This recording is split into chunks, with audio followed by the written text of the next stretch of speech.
Assalamualaikum dan selamat sejahtera. Grup kami akan membincangkan tentang hak asasi di Malaysia. Jadi, apakah hak asasi manusia? Hak asasi manusia merupakan hak yang tidak boleh dipisahkan dan merupakan kebebasan untuk setiap individu yang bergelar manusia. Hak-hak tersebut juga berfungsi untuk menjamin maruah diri dan harga diri seseorang insan selain menggalakkan kebaikan insani. Hak asasi manusia ini berbentuk sejagat dan saling bergantung.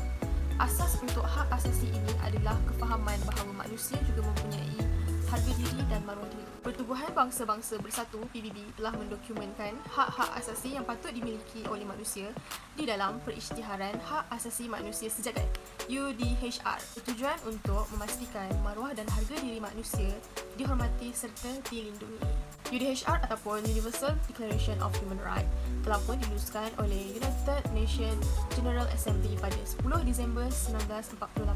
Untuk pengetahuan anda, pada November 2012, negara-negara ASEAN telah bersidang dan sebulat suara untuk menerima pakai Deklarasi ASEAN merujuk pada ASEAN Human Rights Declaration. Terdapat banyak hak-hak asasi yang termaktub di dalam UDHR, antaranya perkara 3, hak untuk hidup, kebebasan dan keselamatan diri. Perkara 4, hak bebas daripada perhambaan. Perkara 5, hak bebas daripada dikenakan sebarang siksaan, layanan kejam dan tidak berperi kemanusiaan. Perkara 6, hak diiktiraf sebagai seorang di sisi undang-undang, dan perkara 7, hak persamaan di sisi undang-undang. Dan di dalam klip video ini, kami akan menerangkan tentang hak asasi golongan pelarian, golongan LGBT dan hak asasi pekerja. Pelarian ni adalah golongan ataupun mereka yang tidak dapat pulang ke negara asal ataupun lari daripada negara asal disebabkan kebimbangan ditindas semula berpunca dari perbalahan antara bangsa, agama, kewarganegaraan maupun perbalahan politik dari negara asal mereka. Pelarian ni adalah salah satu masalah sejagat yang dialami oleh seluruh negara termasuklah negara Malaysia. Walau bagaimanapun, walaupun mereka ni adalah golongan pelarian, mereka tetap mempunyai hak asasi sebagai pelarian sebelum status mereka diiktiraf secara rasmi di bawah peruntukan undang-undang antarabangsa. Dalam isu pelarian ini, kebanyakan negara tidak dapat menerima pelarian dalam negara mereka dan pelarian ini gagal untuk mendapat hak-hak mereka di negara tersebut. Untuk pengetahuan, Malaysia adalah salah satu sebuah negara yang masih tidak mengiktirafkan golongan pelarian ini dan menganggap pelarian ini adalah pendatang haram. Jadi, golongan ini masih tidak mendapat status yang sah di sisi undang-undang dan hak untuk bekerja di Malaysia. Hal ini kerana Malaysia masih tidak mempunyai undang-undang khas untuk isu pelarian. Jadi, negara Malaysia mereka tidak dapat memberi hak yang terbaik bagi pelarian. Di Malaysia ni, isu pelarian juga tertakluk di bawah Akta Immigration 1959/63 Pindaan 2002 di mana semua pelarian dianggap sebagai pendatang asing tanpa izin, iaitu parti. Jadi, oleh kerana Malaysia tidak mempunyai undang-undang khas untuk isu pelarian ni, jadi pelarian ni akan diletakkan atau didaftarkan di bawah UNHCR. Walaupun Malaysia tidak mengiktirafkan pelarian ni, namun negara ini masih terikat dengan undang-undang adat antarabangsa iaitu non-refoulement, iaitu seseorang itu tidak boleh dikembalikan ke negara asal mereka di mana yang telah berlakunya penindasan atau pelanggaran hak manusia dari negara asal mereka, dan mereka tidak boleh menolak permohonan masuk pelarian ini ketika berada di sempadan negara. Walaupun Malaysia terikat dengan undang-undang tersebut, namun Malaysia tetap melaksanakan hukuman kepada pelarian yang melanggar peraturan yang telah ditetapkan. Tindakan penyelesaian terhadap masalah pelarian. Yang pertama, menempatkan pelarian di kawasan perumahan kos rendah. Di Malaysia, pelarian yang ada tidak akan ditempatkan di dalam khemah sebagai penempatan. Komuniti pelarian akan tinggal di kawasan perumahan kos rendah. Kerajaan Malaysia mengambil langkah positif dengan tidak menyekat pergerakan pelarian supaya mereka boleh berusaha untuk mencari nafkah bagi menyara keperluan kehidupan mereka. Yang kedua, menyediakan peluang ekonomi. Golongan pelarian dibenarkan untuk bekerja di sektor peladangan, penghilangan dan pembinaan. Kawalan serta undang-undang yang ketat dikenakan terhadap golongan pelarian untuk mengelakkan berlakunya masalah eksploitasi. Yang ketiga, sentiasa memastikan pelarian tidak melanggar undang-undang dan peraturan negara. UNHCR sentiasa berusaha untuk memastikan pelarian tidak terlibat dalam apa jua kesalahan selama mereka menduduki sesebuah negara itu. Pelarian mesti mematuhi peraturan dan undang-undang sesebuah negara. Mereka juga perlu sedar kehadiran mereka di negara tersebut tidak boleh diambil ringan. Hak pekerja merupakan faktor yang menggerakkan dan mengembangkan potensi sesebuah syarikat.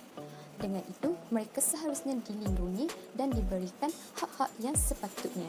Di manakah hak ini dilaksanakan? Hak ini dilaksanakan di semua tempat maupun dalam pejabat kerajaan ataupun pejabat swasta. Adakah anda semua tahu bilakah hak ini diwartakan? Hak kerja ini diwartakan dalam Akta Kerja 1955 atau dikenali sebagai Employment Act 1955, di mana kuasa ini diberikan oleh Subsection 2(4)A Akta Kerja 1955. Terdapat beberapa NGO dan agensi yang melindungi hak-hak pekerja. Antaranya adalah Perkeso, juga dikenali sebagai SESCO. Perkeso telah ditubuhkan untuk menyediakan bantuan dari segi kewangan dan perubatan kepada pekerja yang kebolehan mereka dikurangkan akibat kemalangan atau penyakit. Mereka juga memberikan bantuan kepada ahli tanggungan pekerja sekiranya kematian berlaku melalui pension mereka. LGBT merupakan singkatan daripada L, lesbian, G merupakan gay, B adalah bisexual dan T merupakan transgender. L adalah lesbian. Lesbian bermakna wanita yang menyukai sesama jenis, iaitu wanita yang menyukai wanita. Manakala gay adalah lelaki yang menyukai lelaki. Bisexual pula adalah seseorang yang mempunyai tarikan terhadap dua jantina, iaitu lelaki dan perempuan. Manakala transgender adalah seseorang yang dilahirkan daripada satu jantina dan ia ingin mengubah ke satu jantina yang lain. Contohnya, asalnya lelaki dan ingin berubah kepada perempuan. Itu adalah contoh transgender. Sebelum itu, benarkah bahawa LGBT yang dilakukan oleh mereka ini merupakan satu hak asasi yang sebenar, atau hanya untuk memuaskan nafsu mereka sendiri? Menjadi persoalan dan tanda tanya kita pada hari ini, adakah LGBT merupakan hak asasi manusia? Adakah ianya boleh diterima sebagai satu amalan biasa? Adakah ianya boleh diamalkan dan bebas dilakukan di mana-mana negara? Seperti yang kita tahu di Amerika Syarikat misalnya, mengamalkan LGBT, iaitu berkahwin sesama jenis. Meskipun beberapa negara mengiktiraf LGBT sebagai satu hak asasi manusia, namun Malaysia masih mengekalkan status bahawa menolak LGBT ini kerana dalam perlembagaan menyatakan bahawa Islam adalah agama rasmi kebangsaan dan Islam sekeras-kerasnya menolak LGBT. Kesimpulannya, LGBT dari segi Islam tidak merupakan hak asasi manusia, meskipun ianya diiktiraf di beberapa negara.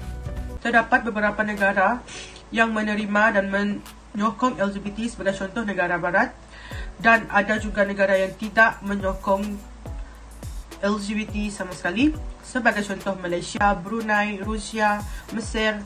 Antara asbab dan sebabnya ialah Malaysia ialah salah satu negara Islam dan Malaysia masih berpegang dengan prinsip negara kita sebagai negara Islam yang berdaulat. Selain itu, Malaysia tetap gunakan prinsip di mana pasangan ataupun sesebuah keluarga ialah terdiri daripada lelaki dan perempuan dan anak. Oleh sebab itulah Malaysia tidak menyokong sama sekali perkahwinan ataupun hubungan sejenis atau sekarang dinamakan LGBT.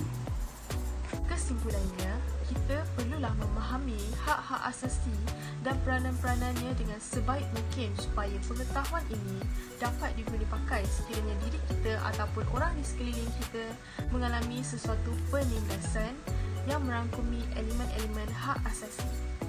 Namun diingatkan juga, dalam memperjuangi hak-hak asasi ini, perlulah mengikut kesesuaian perundangan negara dan bukannya mengikut kepentingan individu itu sendiri.